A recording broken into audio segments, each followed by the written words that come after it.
ইয়াত ধেমাজি জিলাত 148গৰাকী মানে HIV পজিটিভ ৰোগী আছে আৰু বেছিভাগ হ'ল ড্ৰাগ ইউজাৰ।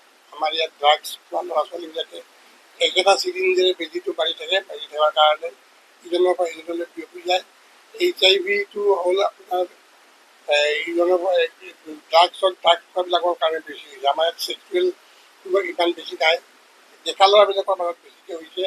আৰু আমি যেতিয়া ড্ৰাগছ খোৱা ল'ৰাবিলাক চেক কৰোঁ, যদি 10টা ল'ৰাকে চেক কৰা হয় তাৰে 8টা পজিটিভে ওলায়। এই গতিকে আমি এতিয়া আমি যি দেখিছোঁ ড্ৰাগছটো আমাৰ ধেমাজি জিলাত বৰ বেয়া অৱস্থা কৰিছে মানে HIV ক্ষেত্ৰত।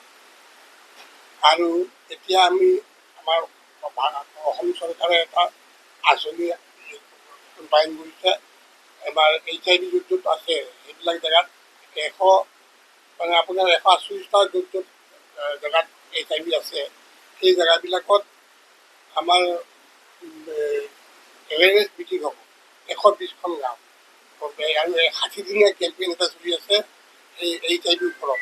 গাঁৱে গাঁৱে মিটিং হৈ আছে যাতে আমি এই মানুহবিলাকক এই 60দিনীয়া কেম্পেইনত সজাগ কৰিব পাৰোঁ, কেনেকৈ আমি এইটো প্ৰিভেনশ্যন কৰিব পাৰোঁ তাৰ কাৰণে আমাৰ এৱেৰনেছ কেম্পেইন এটা চলি আছে।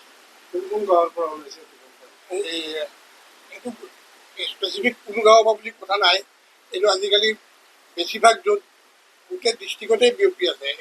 কোনো এটা জেগাত এনেকুৱা জেগা বুলি ক'বলগীয়া নাই, কাৰণ গোটেই জেগাত ডিষ্ট্ৰিক্টটোতে ড্ৰাগছটো বাঢ়ি বাঢ়ি গৈ আছে।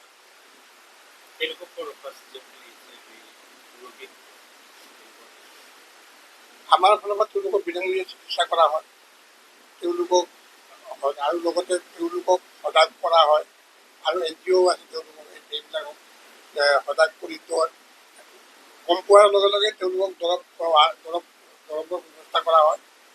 ART চেণ্টাৰত তেওঁলোকক দৰৱৰ ব্যৱস্থা কৰি আমাৰ হেল্থ ডিপাৰ্টমেণ্টৰ আৰু NGOয়ে তেওঁলোকক দৰৱখিনি কণ্টিনিউৱাছ চাপ্লাই যাতে হয়। যিকোনো খবৰৰ বাবে যোগাযোগ কৰক 7099017330 লগতে 7099017110 নম্বৰত।